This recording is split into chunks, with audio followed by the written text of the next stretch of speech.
comes to mind when you think of American cities? Bustling streets, well-maintained roads? The reality might disappoint you. In fact, most American streets are far from tidy, trash is abundant, and the roads themselves are in a sorry state. Pakistani Prime Minister Imran Khan once openly criticized the condition of New York's roads, describing the experience of driving on them as excessively bumpy. The Chinese were developing first world infrastructure, and you'll just have to go to China to see the way their infrastructure is. And I'm in New York, and I'm watching the car bumping around here. Okay. That money was wasted. You know, you do That not money sound was wasted. You do not sound right now like a prime minister from Pakistan. Contrasting this with major Chinese cities reveals a stark difference. Why hasn't the United States improved its infrastructure? Before discussing this question, let's examine the current state of American infrastructure.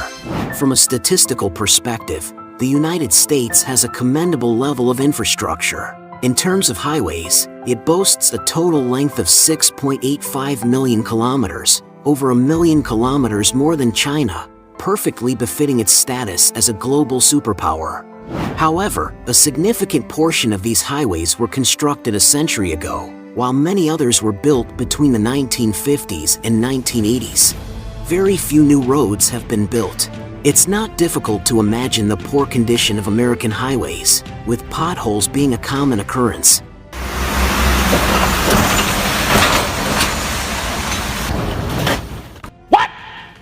What the fuck? Even major cities like New York cannot escape the fate of a bumpy ride, let alone more remote areas that will make you question your life choices. Moving on to the subway system. How terrible is the subway in the United States? Former Secretary of State Hillary Clinton once visited a New York subway station and struggled to enter the turnstile, swiping her card 5 times in front of a crowd. Besides outdated turnstiles, the trains and tracks are equally outdated. Every time a train arrives at a station, it produces a thunderous noise.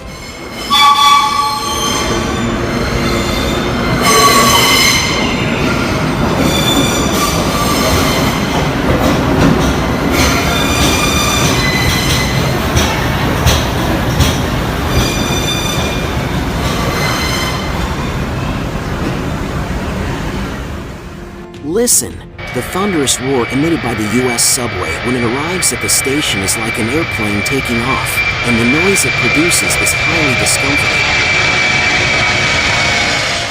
Now, let's take a look at China's subway system, and I believe that with this comparison, you'll see just how outdated the subway system in the United States really is.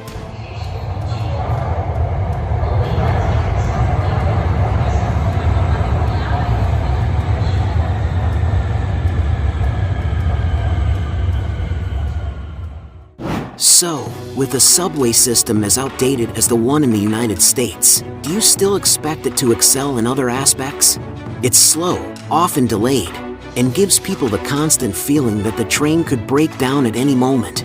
Moreover, the subway systems lack various user-friendly designs. Firstly, many subway stations don't have elevators, making it difficult for passengers carrying large luggage or with disabilities to use the subway. Secondly, there are no safety barriers between platforms and tracks, increasing the risk for passengers. In New York alone, there are over 100 safety incidents each year due to these issues. In addition, the New York subway also offers a unique sightseeing experience: trash and rats. You can see these two things almost everywhere in the station, on the tracks, and even inside the train cars. If you don't believe me, watch this short video.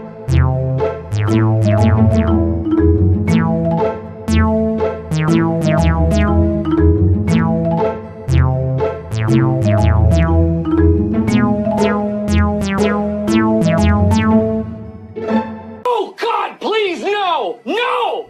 As the saying goes, no pain, no gain. Let's take a look at China's subway system.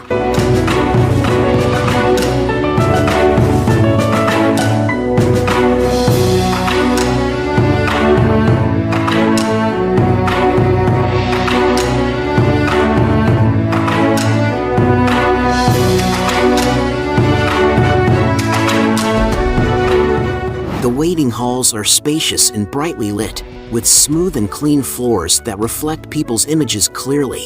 Even a casual photo captures a sense of modernity. However, the New York subway, with its dim lighting, deteriorated walls with peeling paint, and the accumulated dirt seen everywhere on the floors and ceilings, makes it hard to imagine that beneath the glamorous New York City lies such a historically rich side. It's safe to say that New York City has one of the worst subway systems in the world.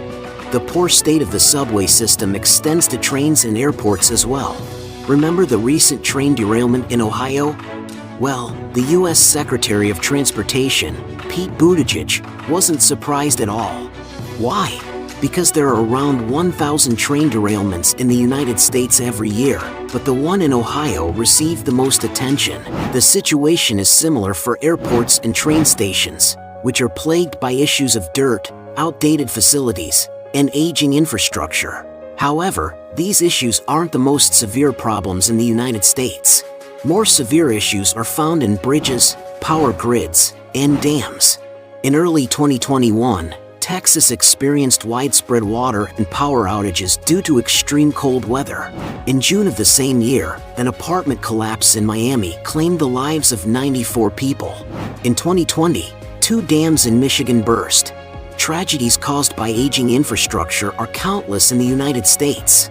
In 2017, the American Society of Civil Engineers reported that over 200,000 bridges in the United States were over 50 years old, with an additional 56,000 bridges having structural deficiencies. It is perplexing why the United States, knowing the extent of its outdated and deteriorating infrastructure, has not taken swift action to improve it. Actually, it's not that the United States doesn't want to improve, it's just that they lack the means to do so. This might come as a shock to many. How could the mighty world superpower that spends so much money creating havoc around the globe not have enough funds for infrastructure? But unfortunately, that's the case for the United States. From Obama to Trump, and now Biden, all of them have made efforts to address infrastructure issues. For instance, when Obama took office in 2009, he vowed to have 80% of Americans riding high-speed trains within 25 years. Yet, what has been achieved to date? 14 years have passed, with 2 presidential terms, and high-speed rail is still a distant dream within the United States. The only project that was initiated, the California high-speed rail, turned into a massive failure. It was approved in 2008, construction began in 2015, and in 2019, they announced a significant reduction in the project, cutting the original 826.8 kilometer route down to a mere 190 kilometers. With a travel time of only 2 hours, is there really a need for a high-speed rail? Apparently, even the California government had doubts, resulting in delays and ultimately a complete failure to complete the project. As for the existing high-speed rail, the Acela Express, it has an average speed of 110 kilometers per hour and a maximum speed of 240 kilometers per hour. It can be considered a long-distance train rather than a high-speed rail system. In stark contrast, China's C500 high-speed trains can reach a maximum speed of 505 kilometers per hour, demonstrating a vast difference. The Acela Express has been in operation since 1993, and after 30 years, it's no wonder it's been left behind by the times. Even Trump couldn't ignore the dire state of infrastructure in the United States. He planned to spend $1.5 trillion to rebuild the country's infrastructure, including roads, dams, bridges, power grids, and more. Unfortunately, the proposal failed, and the first step of the infrastructure plan was abandoned. And what about Biden?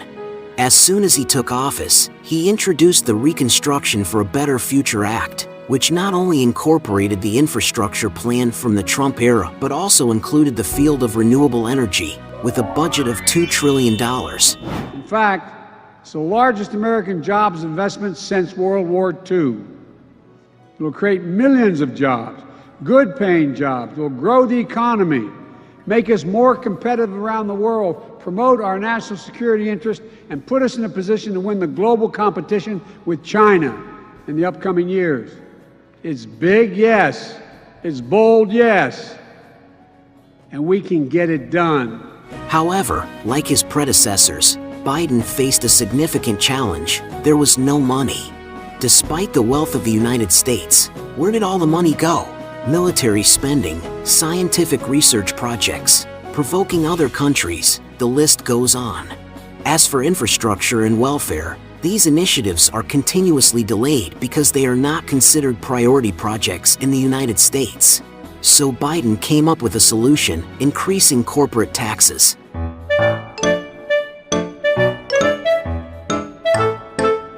This didn't sit well with Trump.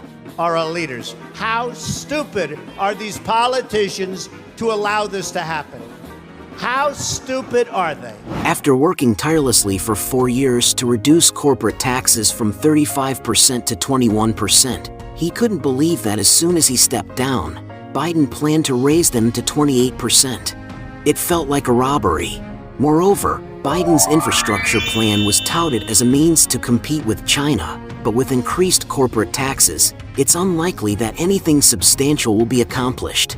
Consequently, Biden's bill initially upset entrepreneurs, and some even suggested that whoever uses roads and power grids should foot the bill. The Republican Party, to which Trump belongs, was largely opposed to the bill. On one hand, its implementation would escalate the U.S. fiscal deficit, worsening the country's situation. On the other hand, it simply became a matter of party rivalry, opposing any policy proposed by the opponents. Additionally, some members of Biden's Democratic Party staunchly opposed the Reconstruction for a Better Future Act, fearing it would lead to severe inflation in the United States.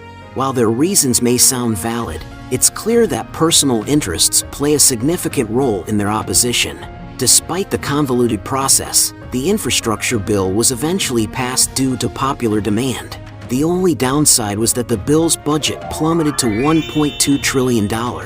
Though it may sound like a substantial amount, when used for infrastructure, it's merely a drop in the bucket. Just take a look at the allocation of funds in the United States. When $650 billion was initially allocated for infrastructure and maintenance, after deducting those costs, the remaining new funds amount to only $550 billion.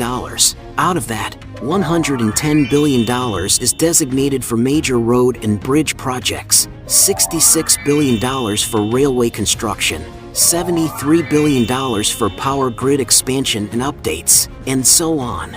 Let's not forget the railway construction project. Back in 2008, the budget for the California high-speed rail was $33 billion, and it took 7 years to commence construction after the project's approval. But guess what? By 2018, halfway through the project, only 191 kilometers had been completed, and the cost had skyrocketed to $77.3 billion. And now, a mere $66 billion is allocated for railway projects. Is that enough? We haven't even considered the severe inflation the United States has been facing in recent years, along with rising labor costs. On the other hand, China's Beijing-Shanghai high-speed rail, approximately the same length as the California high-speed rail, started construction in 2008 and opened for traffic in June 2011. In just 3 years, China accomplished what the United States failed to do in over a decade. Moreover, when the California high-speed rail was abandoned in 2019, it was reduced to a mere 191 kilometers, costing a staggering $93.73 million per kilometer.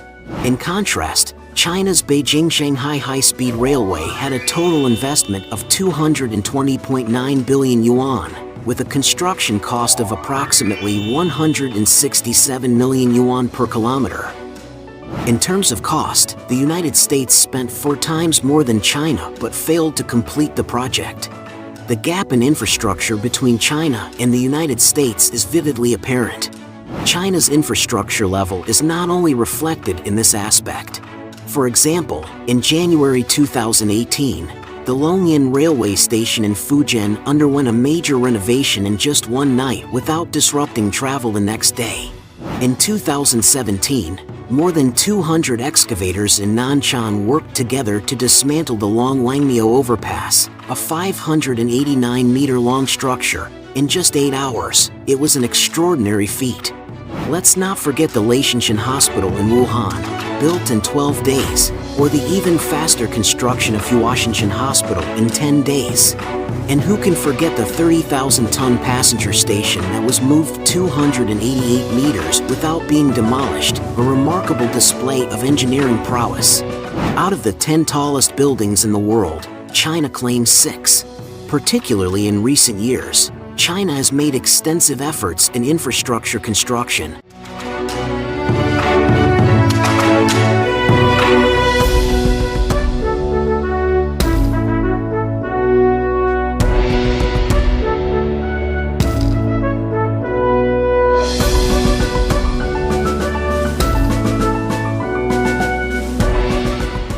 Let's not forget how the American railroads were built. In 1849, a large number of Chinese laborers went to the United States to construct the Pacific Railway. The working conditions for the Chinese laborers were horrendous. Wage deductions were the least of their worries. The worst part was that they were treated as less than human. Regardless of freezing temperatures or scorching heat of 50 degrees, white overseers would drive them to work. Refuse to work? Well, they'd whip and starve you until you complied. Just during the construction of the Pacific Railway, thousands of Chinese laborers lost their lives. The Chinese workers faced immense hardships, but the Native Americans suffered even more. They built railways, dug canals, and constructed cities wherever roads were needed, nearly driving the indigenous population to extinction. It's clear to see now, isn't it? The title of American infrastructure maniac was not earned by white people themselves. It was the result of enslaving other nations.